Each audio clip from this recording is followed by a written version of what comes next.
Okay, let's get started. Hi, I'm Bill, and if this is the first time dropping into my channel, welcome.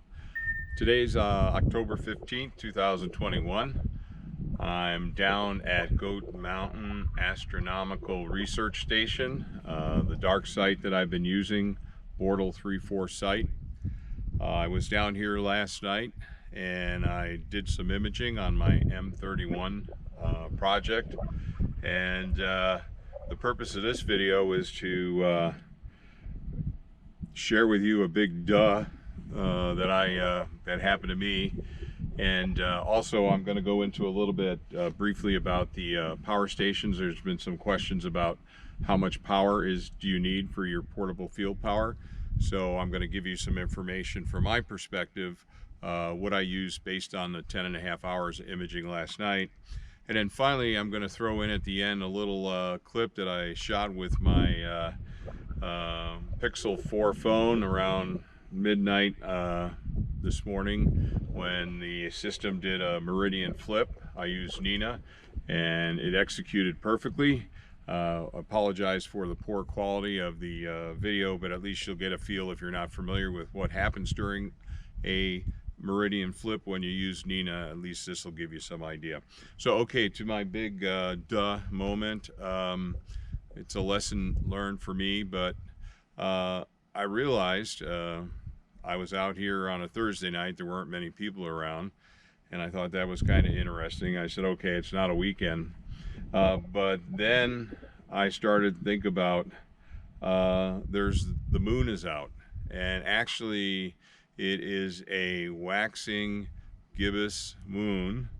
It's about 77% full, and it dawned on me that what is the impact of the full moon, of the moon being out? Not quite full, but 77%. I guess was a little less last night.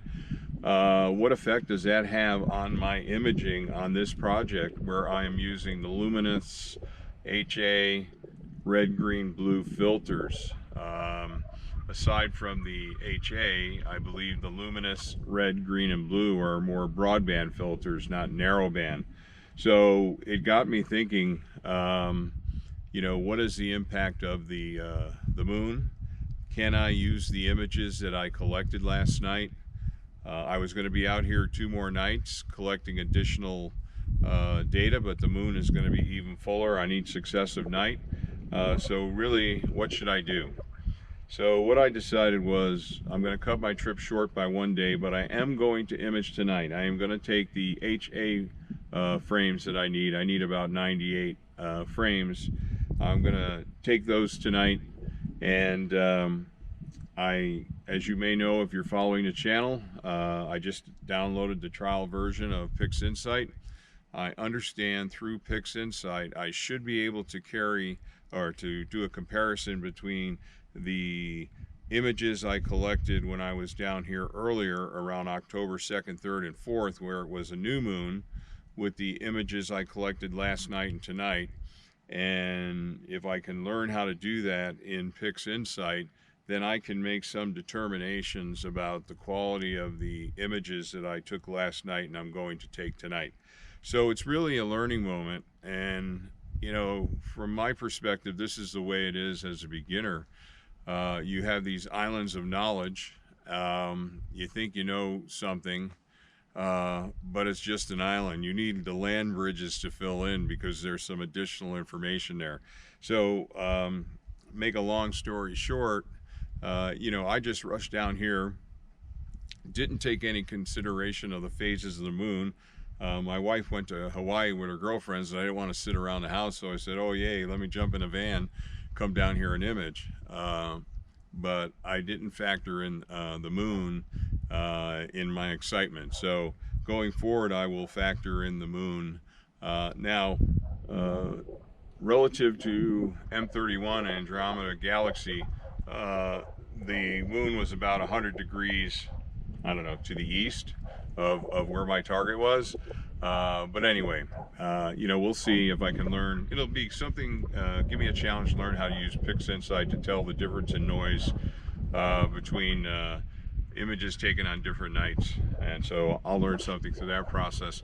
I'll dig in more about using narrowband filters when the moon is out.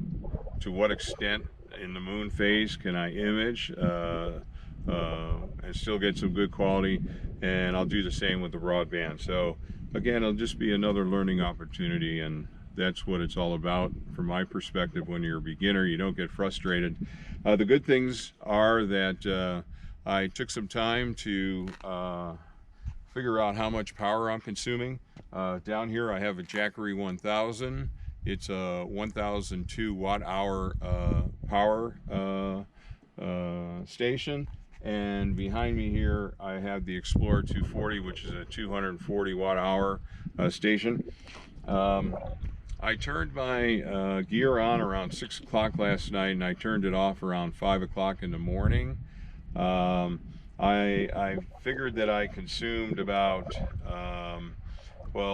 this power station was at 100%, and at 4:35 when I turned it off, it was showing 86% remaining.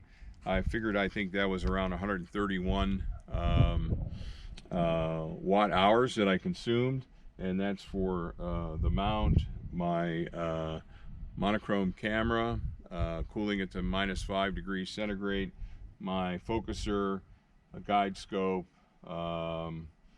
and those items here. And then when it came to my laptop, I consumed about 144 watt hours. And what I do is I plug my laptop into the Jackery 240 using a DC charging cable. I don't want to turn on the inverter side of these power stations because the inverter itself is going to need some energy to operate, so I don't want to consume that. So I go straight DC for my laptop. I come out here with my laptop fully charged. I plug it in to the Jackery, and I turn the port on, the 12-volt DC port on the Jackery. And so at 5 o'clock in the morning, the laptop was still at 100%, and again I was only had 44% capacity remaining. There might be many ways that people use their power stations, but that's how I'm using it. And I know someone had, I think it was Luke, had asked the question about could I share a little information about power consumption. And so from my perspective with the gear that I have, that's my power consumption. Other than that, I'm gonna, as I said, I'll throw the clip in from the Meridian Flip. And what I'm doing here now is I've got my FlatMaster 150 panel, and I am going to take some flats and use this time prior to it getting dark, which is going to be around, I don't know, 7:33 I think tonight. I'll make use of that time by creating some flats, and then I will do flat darks for the filters that I used last night, as well as the HA that I will use tonight. All right, so I just kind of wanted to share with you. Don't forget about the moon. I forgot about it. I didn't take it into consideration. I am going to do some of my own research with my own data to see what extent, you know, can it just be between the waning crescent and the waxing crescent, maybe 2 weeks at a time when I can image, or can I go more towards the waxing gibbous phase? So this is what I will figure out, you know, and I'm starting to scour the Cloudy Night Stargazing Lounge and other sources for information to help me understand what impact the moon is going to have on my imaging. Clearly, I don't expect any visual astronomers to be out here this weekend given the phase of the moon. So, all right. If you like this kind of content, please give it a thumbs up. As always, like, share, and subscribe. Till next time. The Meridian Flip. My target is past the meridian, and so my mount needs to move from the west side of the pier to the east side of the pier so the telescope doesn't hit into the tripod legs.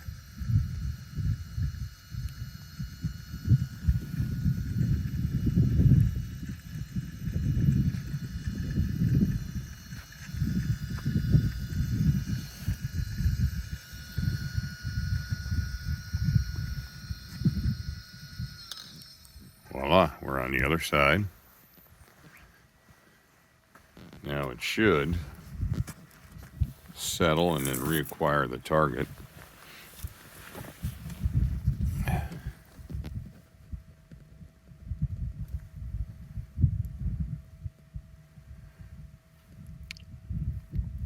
It's going to have to autofocus again.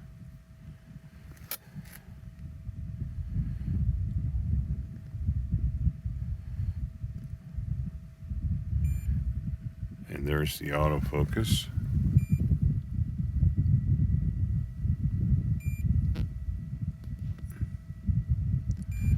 So if this goes as planned,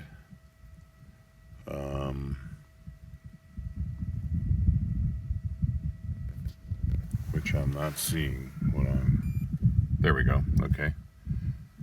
If this goes as planned, it's going to continue imaging until about 4 o'clock in the morning, which means I can crawl into the van, set my alarm for about 3:45 or even 4 o'clock, and then take a nap for, well, it's at midnight right now, so take a nap for 4 hours and just let everything run.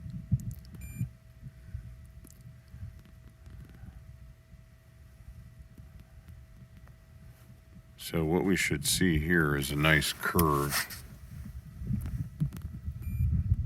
as we get in focus.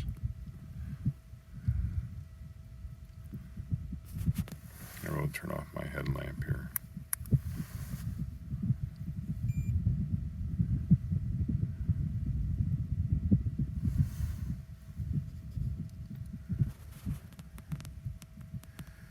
So I would really like this to be a successful flip, because in the past when it has done a flip, it has not reacquired the and centered on the target. And I've had to manually intervene, and I'd really like this to be automated so I can just set it up in the beginning of the evening and then just go to sleep, actually.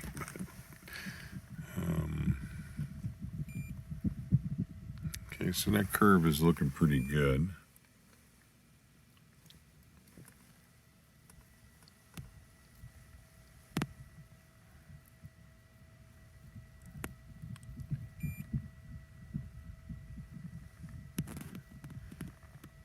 All right, this is what I wanted to see. Now it's going to initiate a plate solve.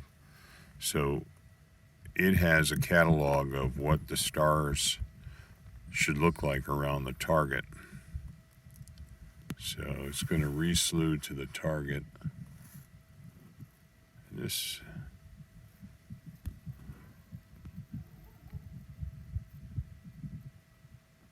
okay. Now it's selecting a new guide star, so I have guiding going on. Okay, it's starting to guide. So it thinks it's plate solved and it's got the new target, or not the new target, but the target I've been imaging so far this night. Okay, now they're gonna, now the mount is going to settle.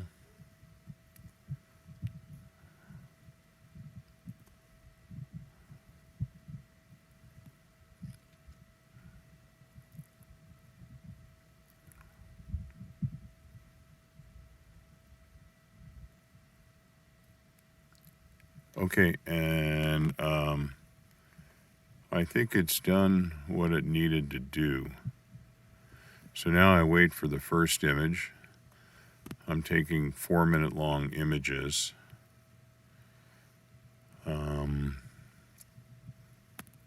but I think I have a successful Meridian Flip.